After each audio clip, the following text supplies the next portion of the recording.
Selamat datang saudara-saudari. Hari ini kita mau mendengar kejadian babak ke-8. Ya, banjir berakhir. Allah tidak melupakan Nuh dan semua binatang yang ada bersama-samanya di dalam batara. Allah membuat angin bertiup sehingga air mulai surut.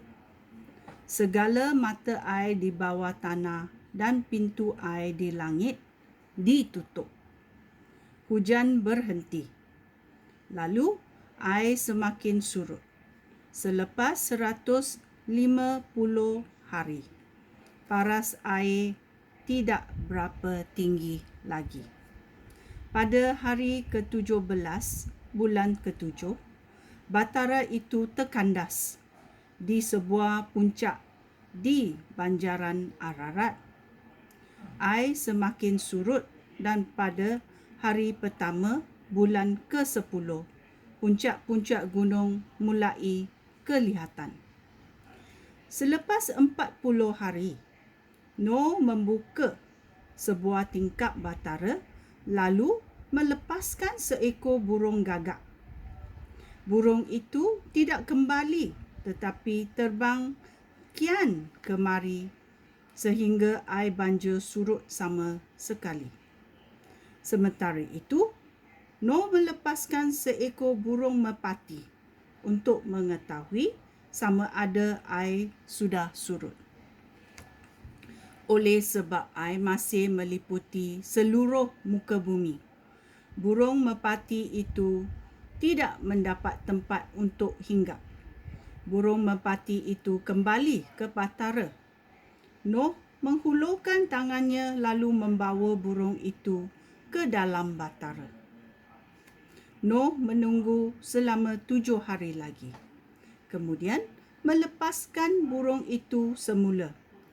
Pada petang hari, burung itu kembali kepada Nuh sambil membawa sehelai daun zaitun yang segar pada paruhnya. Dengan itu, Nuh mengetahui bahawa air sudah surut.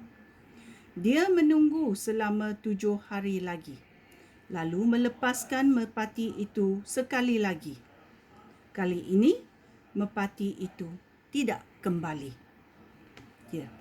Ketika Nuh berumur 601 tahun, pada hari pertama bulan pertama, air surut sama sekali.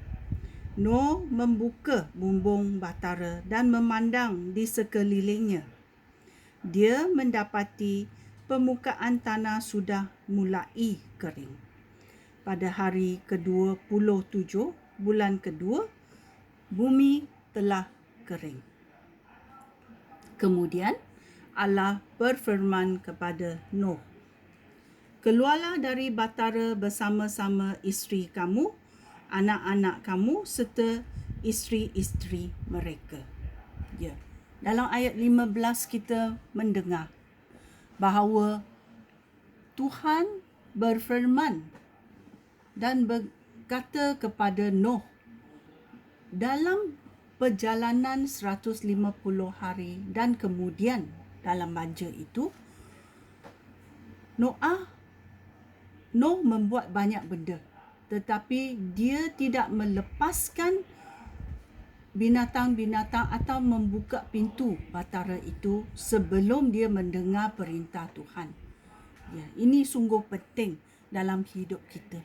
Kita mesti mendengar apa yang Tuhan kata sebelum kita melakukan sesuatu. Kita berbincang dengan Tuhan. Ya. Dan ayat 17. Bawalah keluar semua burung dan binatang darat, yang kecil maupun yang besar, supaya burung dan binatang itu dapat berkembang biak dan tersebar ke seluruh bumi. Nuh keluar dari batara bersama dengan isterinya, anak-anaknya serta isteri mereka masing-masing. Semua burung dan binatang darat keluar dari batara, tiap-tiap jenis bersama dengan kelompok sejenisnya. Nuh mempersembahkan korban. ayat 20. Nuh mendirikan sebuah mezbah untuk Tuhan. Dia mengambil seekor daripada tiap-tiap jenis burung dan binatang yang halal. Lalu di atas mezbah itu, dia mempersembahkan semuanya sebagai korban untuk menyenangkan hati Tuhan. Bau harum korban itu menyenangkan hati Tuhan. Lalu Tuhan berfirman di dalam hati, "Aku tidak lagi mengutuk bumi kerana perbuatan manusia. Aku tahu bahawa sejak masa muda, fikiran manusia itu jahat. Aku tidak lagi membinasakan semua makhluk hidup seperti yang telah aku lakukan kali ini. Selagi bumi ini ada, akan ada masa menanam dan masa menuai, musim sejuk dan musim panas, musim kemarau dan musim hujan, siang dan malam." Ya, Tuhan sangat belas kasihan kepada kita. Ya, kita melihat Tuhan tidak lagi akan membinasakan semua makhluk hidup seperti yang dia lakukan dalam zaman Nuh. Ya, ini berakhirlah banjir.